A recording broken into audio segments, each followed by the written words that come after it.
अयोध्यायाव गोदानै लुनाय राम मन्दिराव दिनै श्रीरामनि मुसुखाखौ फज'बाय। बेखौ लानानै हादोरनाङैनो दिनै रंजाखांनायनि फोरबो नुनो मोन्दों। मख'जाथाव बाथ्रादि 500 बोसोरनि उनाव राम मन्दिर गायसनफिननाया साफ्रोमबो भारतारिफोरनि थाखाय दिनैनि साना मोनसे गोदान जारिमिन जानानै थाबाय। बेबादिनो बर' कछारी अनसाय गावहायुं खुंथाइ एबा BKWSनि बानजायनायाव दिनै मोनाबिलि समाव राम मन्दिराव श्रीरामनि मुसुखा गायसननायजों लोब्बा लाखिनानै धेमाजि जिल्लानि सानजारि नोगोराव थानाय BKWSनि मावखुलिनि लांगोनायाव 1000निबो बांसिन आलारि बाथि फोजोंनाय हाबाफारि लायो।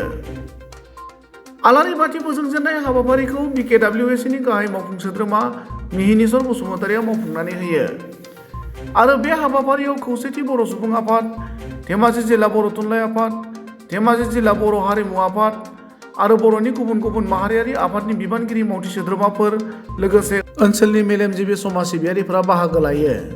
गुबुन फारसेथिं आलारि बाथि फोजोंजेननाय हाबाफारिखौ मावफुंनानै होनाय BKWSनि गाहाय मावफुं सोद्रोमा मिहिनीश्वर बसुमतारिया खौरां बिजोङाव ओरैबायदि बुङो। जानुवारि 2024 मायथाइनि दिनैनि बे साना जारिमिननि मोनसे गोसोखांजाथाव जारिमिनाव सान जानानै थागोन।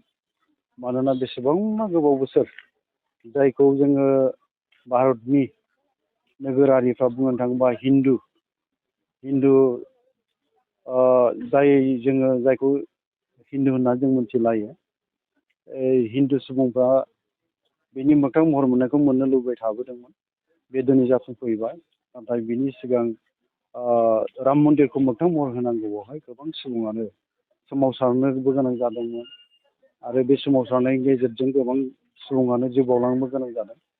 बिथांमोननि मुङावबो जोङो 10 मिनिट बिथांमोननि जिउमानि आलारि गोमथाय इसोराव आर'ज गाबनायबो जों हाबाफारि लाबाय। दिनै जाय हाबाफारि माने आलारि बाथि फोजोंनाय हाबाफारि जोंनि बर' कछारी मोनसे गावनि खुंथाया बेखौ बानजायदों बिथोन बायदियैहाय आरो बेवहाय बर'नि गासै माहारि आफादफ्रा बाहागो लानायनि थाखाय खोब गोजोननाय मोनदों आङो।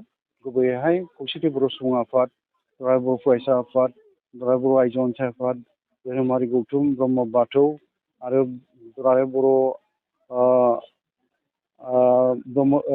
आइजो अनसाय आफादजों लोगोसे हारिमु आफाद आरो इउनाइटेड फराम NDP आरो एक्सपेल्स वेलफेयार ससाइटि लोगोसे NDP गासै बर'नि माहारि जेसेबां आफाद दङ बुंनो थाङोब्ला बाहागो लादों।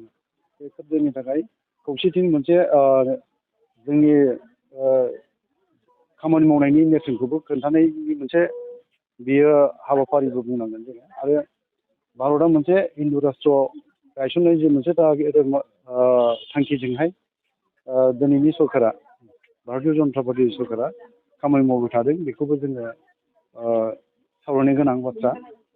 आरो गुबैयैहाय दिनैनि बे जाफुंफैनायनि गुदियावहाय भारतनि मानगोनां गाहाय मन्त्रि नरेन्द्र मदिजिखौ जोङो बिथांनो जोंनिफ्राय जोङो साबायखरखौ बावथारनांगोन, मानखौ बावथारनांगोन। आरो बेजों लोगोसे भारतनि न'खर बिफाननि मन्त्रि अमित शाहजिनोबो जोङो जोंनि साबायखर आरो मानखौ बावनांगोन। लोगोसे आसामनि गिबि मन्त्रि डक्टर हिमन्त बिश्व शर्मा मानगोनां बिथांखौबो जोङो दिनैनि समावहाय रायखांनांगोन आरो बिथांनोबो जोङो जोंनिफ्राय मान बावनायखौ जासिहरनांगोन। बेयो सैथो बाथ्रा। आरो बेजों लोगोसे दिनैनि जे हाबाफारि बे हाबाफारिनि गेजेरजों आं बेखौसो बुंनो लुबैगोन। जोङो सलन्थाइमा रामायणाव फरायनाय मोननाय बाथ्रा जे रामा बिफा सिबिसुलामोना राम चन्द्रहा गासै 7 बिदा फंबाय दङमोन। रामचन्द्रआनो देरसिनमोन रामानो। बिनि उनावहाय भरत आरो लक्ष्मण लोगोसे शत्रुघ्न।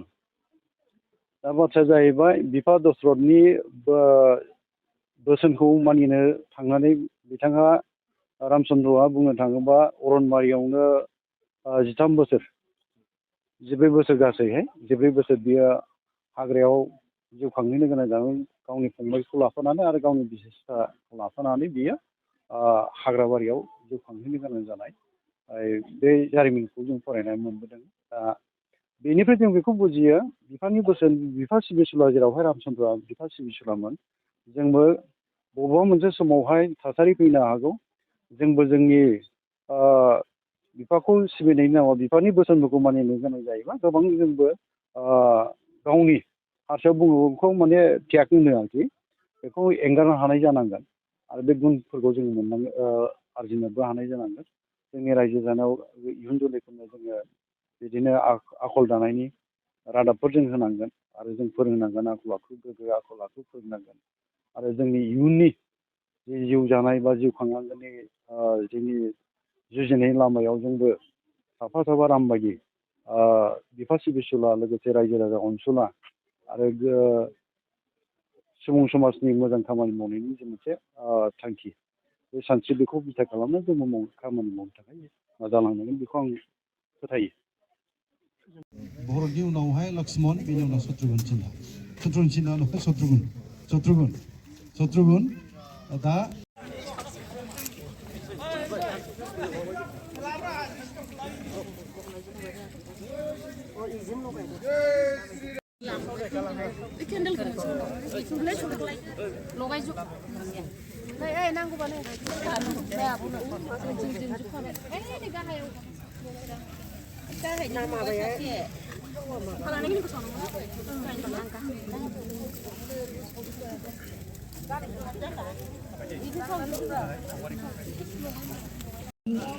जेवारि बाथि दं गासैखौबो सावदिंनो थाखाय दिनै खावलायहरनाय जादों।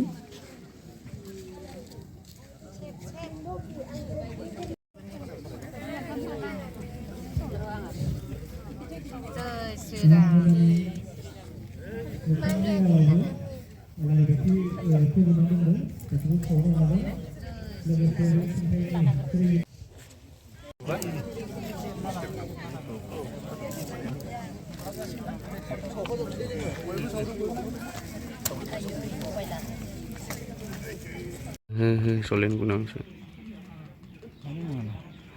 Kamu nak berlaku. Ini orang sebelum malam tu kes tu kan. Kamu Di dalam tu kes tu kan. Tahu apa tu kan di dalam. Majin main dah.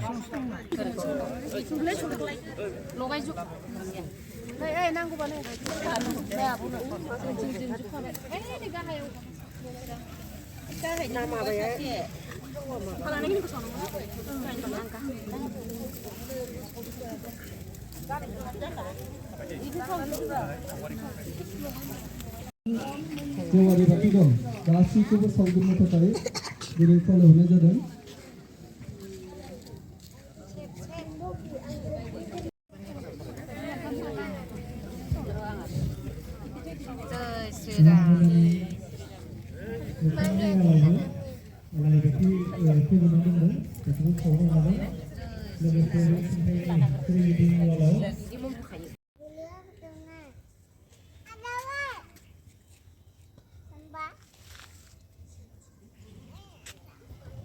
जाबाय गोजोन्थों।